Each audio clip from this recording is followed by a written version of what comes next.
Welcome back to Mary J's Halls. So today I am talking about FMT number 2. And my progress with that. Again, guys, I switched up my process this time. I bought normal saline, or it's called normal, clean, sterile saline, which is basically a 0.9 sodium chloride mixture. You can find it on Amazon for about $8, and it comes in a bottle about this big.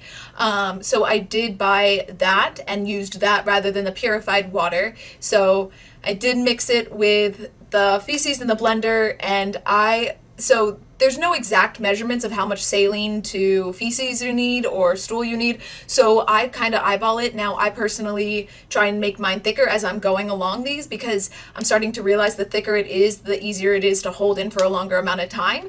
And then after I inserted the FMT stuff, I laid for 10 minutes on my left side, 10 minutes on my right side, 10 minutes on my back, 10 minutes on my stomach, and then I was doing handstands against the door to kind of move everything upward again. So after my FMT number 2, I did not get a giant hive on my back like I did the previous time, but I do have to say that my hives were still worse the next day. For the next day and a half, 2 days basically, they were worse, and then they started to calm down again. Now I am taking prednisone still, and I have been varying my dosage of prednisone based on my FMTs. The first time I did my FMT, I lowered my prednisone dose that night to see if it would affect me within 24 hours, as it does have effect within 24 hours for some other illnesses or chronic sickness. So this time I don't even remember what I was saying, but so yeah, this time I did use the normal saline with the stool later on, and then I took about 7 milligrams of prednisone the first time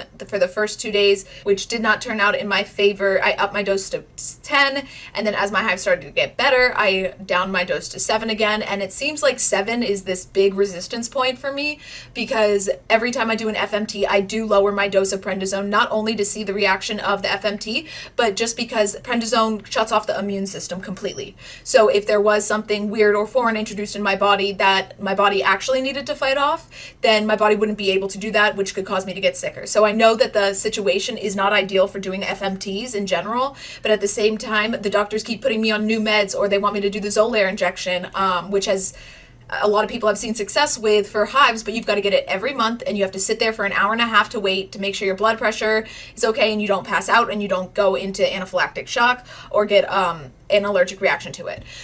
So I do not want to do the Xolair shot. I'm really hoping that the FMT can kind of cure the root of the cause rather than sticking a Band-Aid, because Xolair is literally just a Band-Aid, and they don't know the long-term effects of it. It is crazy that they do not allow FMTs for all these different sicknesses that people have been seeing it help cure their stuff, but rather they would rather give a Xolair injection. And they say the reason why the FDA has not approved FMTs yet, or is super regulated on it, is because they don't know the long-term effect of it. Well, Xolair is pretty new as well, and they don't know the long-term effect of that either. So, I mean, I just don't understand where it's coming from. I would rather solve the root of the problem with the FMT than put a Band-Aid on it with the Xolair shot. And guys, the prednisone's killing me. I hate prednisone. Like, I've never hated a medication more than prednisone. All the side effects are bad. So, I mean, I'm varying my doses, but doing it in small amounts, because you can go through prednisone withdrawals, which I have been experiencing when I do take those dips on the days that I don't take as much. So I took 10 milligrams last night. My hives weren't too bad. But then once I start going down to 7, it's like bad hives, like worse hives than I've had in a long time throughout this like almost 12-month journey now. So I will include a picture of my hives post FMT. I did just get my blood work done today. As you guys can see, I timed everything accordingly so that I would get my blood work done after 1 to 3 FMTs. And then I'm going to ask my doctor to do it again. She doesn't know that I've been doing the FMTs yet, but I would like to see how my blood work changes, because I can tell you now that my blood work said that my calcium was off the charts, which has a lot of different hormone issues that could be related with it. And I don't know, maybe I'm eating too many vegetables. That would be absurd if I was. But I know my autoimmune antigen levels were also super I don't know if it's high or low, but I know it's in a place where it's not supposed to be.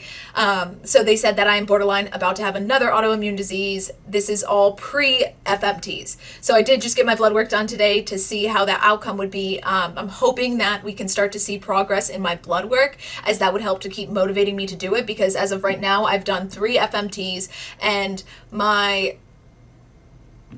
so far it's been not very fulfilling or rewarding, I would say. But I also, at the same time, I haven't seen any side effects of other sicknesses. Like, my stomach may be cramped for an hour, but other than that, it was pretty much fine. And again, guys, screen your donors. My donor is my boyfriend. We've been together for probably 4 years now. So we're just trying to be safe. He does have IBS, and he does have light allergies, and he does have lactose intolerance, but at the same time, I would much rather have those than the chronic hives and autoimmune disease and major gastro issues. So guys, if you like this video, make sure to click the like button, the subscribe button, and the notifications button. I am doing a progress report each time I do an FMT, so I can help not only myself, but for you guys as well. FMTs, I do think, are the way of the future. So I'm hoping for everyone that has chronic idiopathic urticaria or chronic hives, as well as autoimmune diseases, this video was informative.